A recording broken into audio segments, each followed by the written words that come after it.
जय श्री राधे। नमस्कार सभी मित्रों को। आज का विषय है अहोई अष्टमी।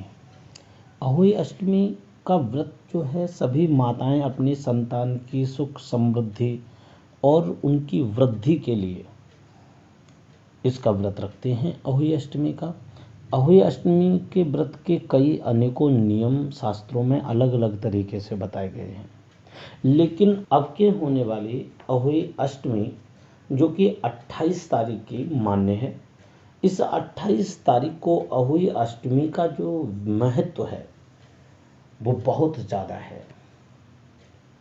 इसमें 28 तारीख में कुछ लोग मान्य करेंगे कि ये 29 में है या 28 में मतभेद रहेंगे, लेकिन मतभेद वाली बात नहीं है।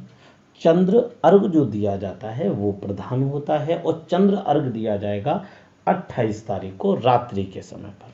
तो याद रखिए अहोई अष्टमी जो है 28 तारीख की है और आपको इसी दिन अपने पूर्ण श्रद्धा के साथ व्रत रखना है और संतान की कामना के हेतु आपको माँ से स्तुति करनी है।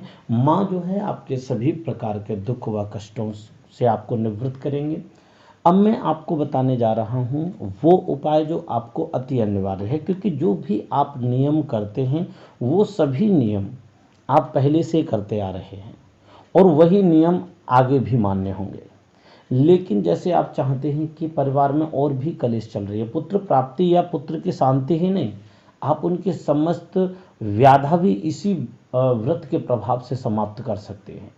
अगर यदि आप इस व्रत को श्रद्धा के साथ रखते हैं तो मान लीजिए कि आपके बच्चों की जो समस्याएं हैं ना, वो भी 90% इसी से समाप्त हो जाएंगी। आपको सर्वप्रथम करना क्या है वो मैं आपको बताता हूँ। जैसे कि आप व्रत रखते हैं, प्रातः ही सुबह आप स्नान कर निवृत्त होइएगा और स्नान से निवृत्त होने के बाद में विधि विधान से आप जो है जो मिट्टी का जो पात्र होता है जिसे हम करवे कहते हैं, करवा, उसमें एक पात्र में पानी भर कर रखें।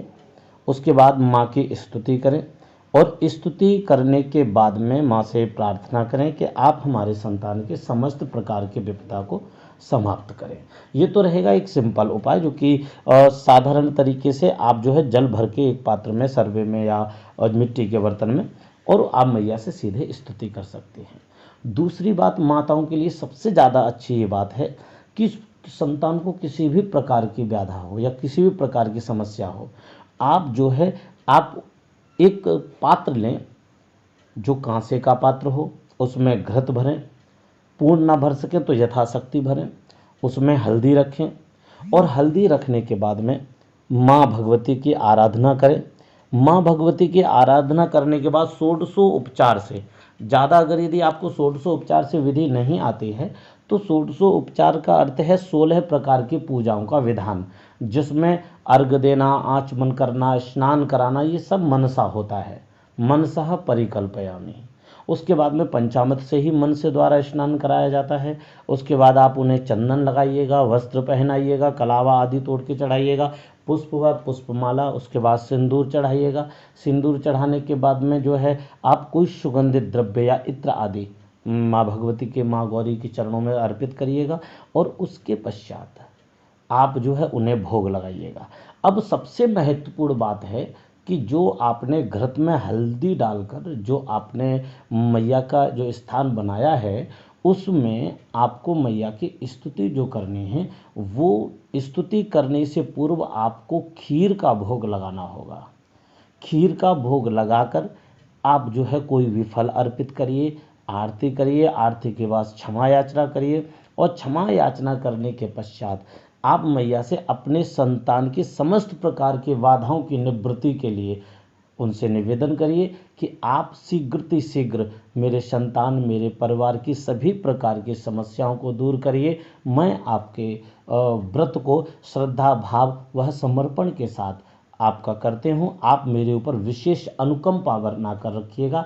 और माँ भगवती, माँ गौरी की जब आप अहोई अष्टमी के दिन जब आप इसी विधान से उनकी आराधना करेंगे तो मैं आपको पूर्ण विश्वास दिलाता हूँ कि माँ आपकी यह प्रार्थना अवश्य सुनेंगी और शीघ्र आपकी समस्त प्रकार की बाधाओं का नाश कर आपके संतान को और आपको सुख व समृद्धि प्रदान करेंगे। इसी के साथ में मैं अनुमति चाहूँगा, अगर यह आपको अच्छा लगे वीडियो तो आप शेयर करें और सबको बताएं कि इस तरीके से नियम करना आपके लिए सबसे सुंदर, अच्छा और विशेष लाभकारी सिद्ध होगा। इसी के साथ मैं अनुमति चाहूँगा। राधे राधे, जय जय श्री कृष्णा।